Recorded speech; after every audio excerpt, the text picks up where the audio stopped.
আল্লাহ তাআলা বলেন, ইয়া আইয়ুহাল্লাযীনা আমানু লা তাদখুলু বুয়ুতান গায়রা বুয়ুতিকুম হাত্তা তাস্তানিসু ওয়া তুসাল্লিমু। সুবহানাল্লাহ। হে ঈমানদারেরা, তোমরা তোমাদের ঘর ছাড়া অন্যের ঘরে অনুমতি ছাড়া কি করিও না? প্রবেশ করিও না। আপনার ঘরে আপনি নিজে আছেন, অনুমতি ছাড়া কাউকে ঘরে কি করতে নিষেধ করা হয়েছে?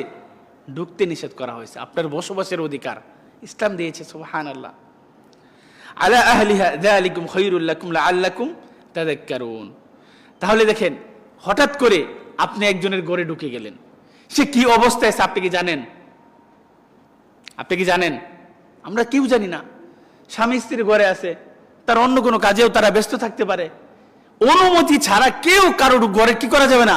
প্রবেশ করা যাবে না। অনুমতি দিলে ঢুকো, না দিলে কি তুমি সেখান থেকে কি চলে আসো। যখন আপনি ঘরে ঢুকবেন, অবশ্যই সেই প্রথা আমাদেরকে বাস্তবায়ন করা উচিত না? আপনি যখনই ঘরে ঢুকবেন সালাম দিয়ে ঢুকেন। যে অবস্থাতে রুমে থাকুক না কেন, সে নিজেকে কি করতে পারবে? সামলিয়ে নিতে পারবে। ঠিক আছে না? আপনার ঘরে মা থাকতে পারে, আপনার বোন থাকতে পারে, আপনার স্ত্রী থাকতে পারে। কি অবস্থায় আমরা কি জানি? হুট করে আমার ঘর, আমার বোনের ঘর, আমার বাগ্নির ঘর, আমার মায়ের ঘর ঢুকে পড়লাম না। লা তাদখুলু বুয়ুতান গায়রা বুয়ুতিকুম হাত্তা তাস্তানিসু। অনুমতি ছাড়া খবরদার কি করবে না? রুমে প্রবেশ করবে না। এই জন্য আমরা যখনই কারো ঘরে প্রবেশ করি না কেন, নিজেদের ঘরেও যদি প্রবেশ করে নেন কেন, অবশ্যই অনুমতি নিব। অনুমতি নেওয়ার মাধ্যম কি? আপনি সালাম দিলেন, অথবা ঘরে কি দিলেন, একটু টক করলেন ঘরে কেউ আছে কিনা। যেভাবেই হোক, অনুমতি নেওয়ার উত্তম পন্থা হলো কি? সালাম। আপনি সালাম দিলেন, যদি অনুমতি পাইলেন ঘরে প্রবেশ করলেন, অনুমতি পাইলেন না, আবার কি করতে হবে? ফিরে যেতে হবে। কারো ঘরে উকি দেওয়া যাবে না। দেখেন, আপনি যদি অন্যায়ভাবে কারো ঘরে উকি মারেন, জানালা দিয়া বা দরজা দিয়া, অথবা একটু ফাঁক আছে ঘরে, ছিদ্র আছে, সেখান দিয়ে আপনি উকি দিলেন, এটাও করা যাবে না। আল্লাহ রাসূল সাল্লাল্লাহু আলাইহি সাল্লাম বলেন যে, লাউইত্তালা ফি বাইতিকা আহাদুন ওয়া লাম তা'যান লাহু ফাহাযাফতাহু বিহাসাতিন ফাফাকাতা আইনাহু মা কানা আলাইকা জুনাহুন। আখরাজাহুল বুখারী। সহিহুল বুখারীতে আছে যে, কোনো ব্যক্তি যদি কেউ কারো অনুমতি ছাড়া সে যদি ঘরে কি দেয়? উকি ঝুঁকি মারে, আর সে ঘর থেকে কি মারলো? একটা পাথর নিক্ষেপ করলো। পাথর নিক্ষেপ করার পরে তার চোখ কি হয়ে গেল?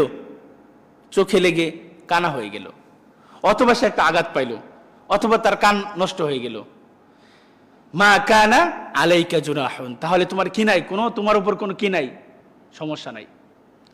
একটু চিন্তা করি আমরা। দেখেন যে আপনি কেন, আপনাকে অনুমতি নেওয়ার কথা বলা হয়েছে, আপনি অনুমতি ছাড়া অন্যের ঘরে কেন আপনি উকি ঝুঁকি মারবেন?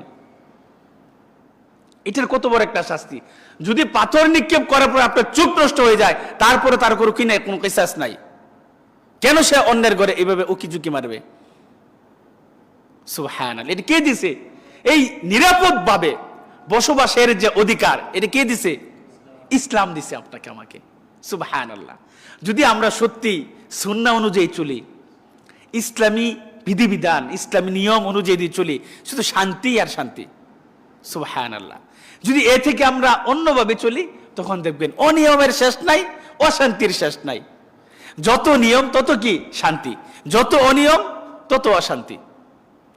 যত সুন্নত অনুযায়ী আপনি নিজের জীবন পরিচালনা করবেন, আপনি দেখেন পরিবারের ভিতরে একটু সুন্নতি অনুযায়ী রাসূলের সুন্নাহ পদ্ধতিতে আপনি বসবাস করেন, দেখবেন পরিবারে কত শান্তি বিরাজ করবে। আল্লাহ তাআলার পক্ষ থেকে রহমত, বরাকাত আপনি কি বর্ষিত হইবেন। আল্লাহ তাআলা আমাদেরকে ইসলামী বিধিবিধান, নিয়ম কানুন মেনে চলার তৌফিক দান করুক। আল্লাহুম্মা আমিন।